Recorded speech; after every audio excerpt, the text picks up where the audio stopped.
Estamos regresando a la época de las esferas de influencia. ¿Y qué es eso? Pues durante la Guerra Fría, o sea, después de la Segunda Guerra Mundial hasta 1990, había dos esferas de influencia. Estaba la Unión Soviética y estaba Estados Unidos, y habían llegado a un acuerdo no formal, no estaba escrito, pero era un acuerdo real, tan real como si estuviera escrito, de que cada uno de ellos tenía un espacio en el mundo en el que el otro no se metía. La Unión Soviética tenía Europa del Este, tenía una serie de países: Rumanía, Hungría, Checoslovaquia, Polonia, Alemania del Este, Bulgaria y todo, una cantidad de países, las repúblicas bálticas que eran parte de la Unión Soviética, Ucrania que era parte de la Unión Soviética, y Estados Unidos no se iba a meter, no iba a decir nada de lo que la Unión Soviética hiciera allí. Inclusive ellos metieron tanques en Hungría, en Checoslovaquia, y no pasó nada. Y por el otro lado, la esfera de influencia de Estados Unidos, que era pues Europa Occidental y sobre todo América Latina. La gran excepción fue Cuba, que fue una cosa espontánea. La Unión Soviética no provocó eso, pero se aprovechó cuando se dio esa dinámica, y por eso es que a Cuba nunca le han quitado el embargo, porque Cuba retó ese concepto descaradamente desde la perspectiva de Estados Unidos. Pues ese concepto de las esferas de influencia desapareció cuando la Unión Soviética cayó en el 1990. De hecho, esa gran parte de la esfera de influencia de la Unión Soviética se cambió de bando.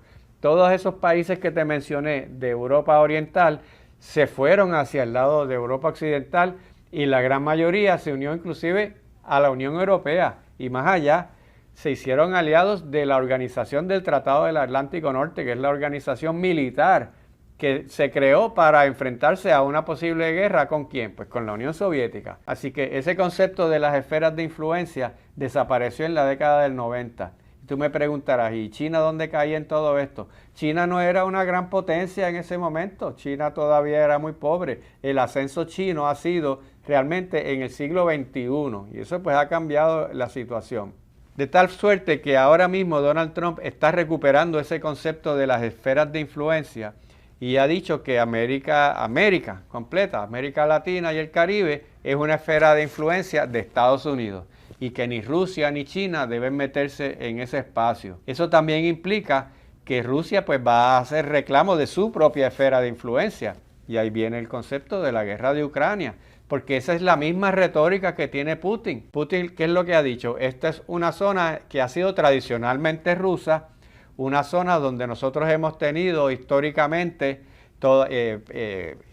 mucho control. Usted puede estar de acuerdo o desacuerdo con lo que dice Putin, pero eso es lo que él dice, y que esa zona debe estar bajo la influencia o directamente bajo el control ruso, y por eso es que están tan preocupados las repúblicas bálticas, Polonia y otros países que habían sido de la esfera de influencia rusa, porque ellos piensan que es posible que Putin y Rusia quieran recuperar ese espacio. Por otro lado, pues China está también ahora, porque ahora no es la Guerra Fría, que eran solo dos superpotencias, ahora está China también, y ahora China pues va también a exigir su zona de influencia, que es el mar del sur de China. De eso yo te he hablado en otros programas digitales, de la importancia de lo que es el mar del sur de China y todas las movidas que está haciendo la Armada Naval China para establecer un control sobre esa zona. Y en ese sentido, para ellos Taiwán es fundamental en ese proceso de su propia esfera de influencia.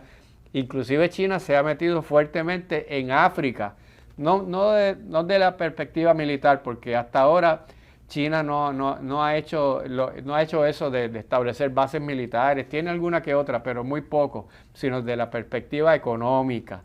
Y ha entrado muy fuertemente a África, a muchos países de África, ofreciéndole unas condiciones distintas a las que le ofrecía Estados Unidos y Europa Occidental.